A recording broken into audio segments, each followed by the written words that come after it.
Andrew McGahan here for SevereMMA and SBG Concord, standing alongside Peter Queally ahead of his fight at Bamma 24 next weekend. And Peter, first things first, sorry, I know we spoke about this last night. I agree with you. Our coverage was lacking last year in 2016. The man who was doing the dirt, who was going to the countries that no one gave a shit about and fighting the people that were probably on questionable substances themselves. From me to you, I'm very sorry about that. But let's talk about it. Sir, that's fine. Let's talk about it. You've had a pretty good year. Very good year, yeah. I've been, like I said, I've been in the dirty jobs no one wants. You know, I just texted you about that because I had a small bit of frustration that, you know, I feel like I should have been getting more coverage, and that's a good story, my story, I think. I'm doing it right. There's a lot of guys out there taking the handy road and padding their record, and I'm someone that's doing it correctly, and people should know about that. But it's not uncommon to see that within SBG. Artem has prided himself on doing that throughout Europe for years, but for you it really seems like there's a little bit more danger to it than what Artem was doing to it, because the guys are like highly touted guys in their country that people are saying like, oh, these are the next big thing, and you're coming in and beating them. Yeah, Artem used to do it as well. The guys he was fighting, he was the same prospect thing. Killer. That's why he got that name. And Artem is one of my best friends, and I took inspiration from his, you know, kind of no fear attitude in fighting, and that's why I do it. I don't care. I'll fight anyone. You know what I mean? And like I said, they are prospects. They are big name guys, but well, I take pleasure in going over there and putting manners on them and representing Ireland. In an interview today on Severe with Peter Queally, you said this one, next one, one more after that, inevitable that the UFC are going to come calling. Yeah, have you got a bit of a wink or a nudge when you were over doing all the trips with Conor? No, I didn't. Pete said that to me. I haven't really, can't really. He's a stern bastard, that Peter Queally. I knew he was at it. Well, maybe he's heard something. Well, look, it is going to happen. I think everyone knows that. It's just I'm a performance or two away, I think. Yeah.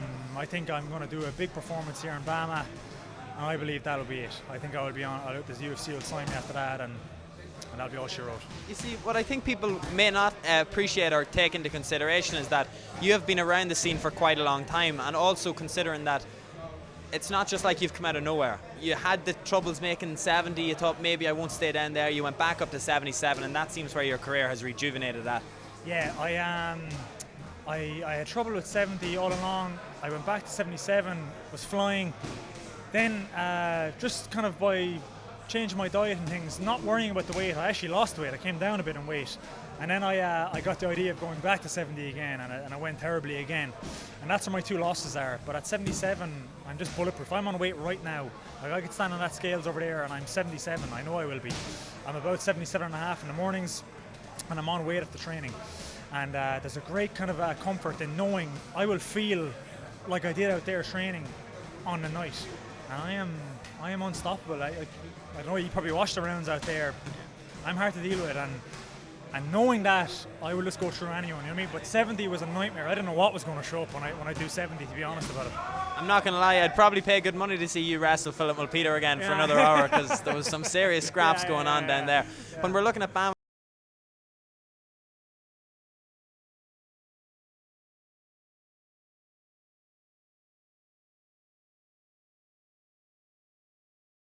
even more. Yeah, there will. There's a lot of people already coming to see me. I've noticed my own just kind of general popularity soar in the last kind of 6 months. I think people are taking note of what I'm doing, and they appreciate that as well. And people can see through these things. They know what an easy fight is, and they know it's hard going off to these places and doing this. So I think I'm generating fans from that as well. So I expect I will be one of the better supported guys at Bamma, if not the best supported guy at Bamma. Because you're further up the card as well, and with maybe a lack of Irish guy in the main event.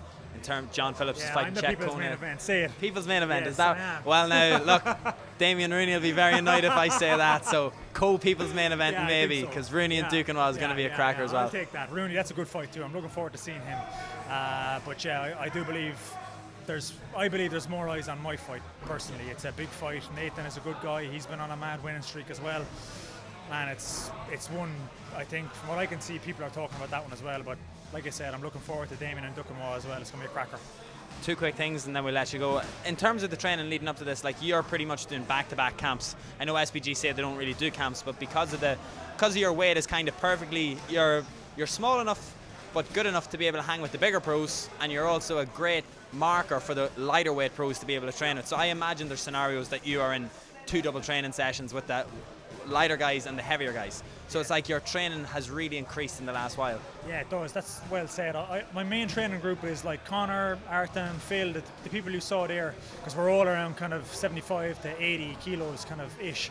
But I have no problem jumping in with the big guys too, with Chris and Cahill is back training now and different people. So like I said, I'm just about big enough to hang with the big guys too. So I get a great variety of training in, and I love it. I get the speed off the likes of Connor, and I get that raw size and power off the bigger guys as well. So I'm very well prepared. I'm prepared for anything.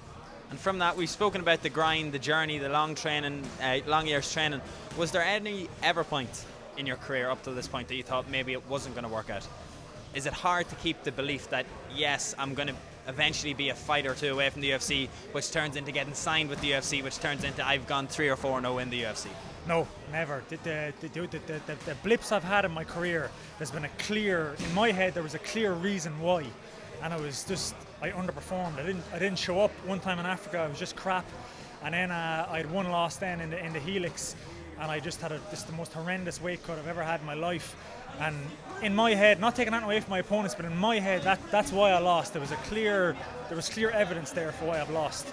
So I could pinpoint why those mistakes were made, and there was never any doubt. I knew once I cleared all that stuff up that I have the ability, I have the work ethic, and I have the scale and potential to run amok in the UFC when I get in there, to be honest. So run amok. Yeah. We're bringing that phrase to Vegas with us. Yeah, and I have.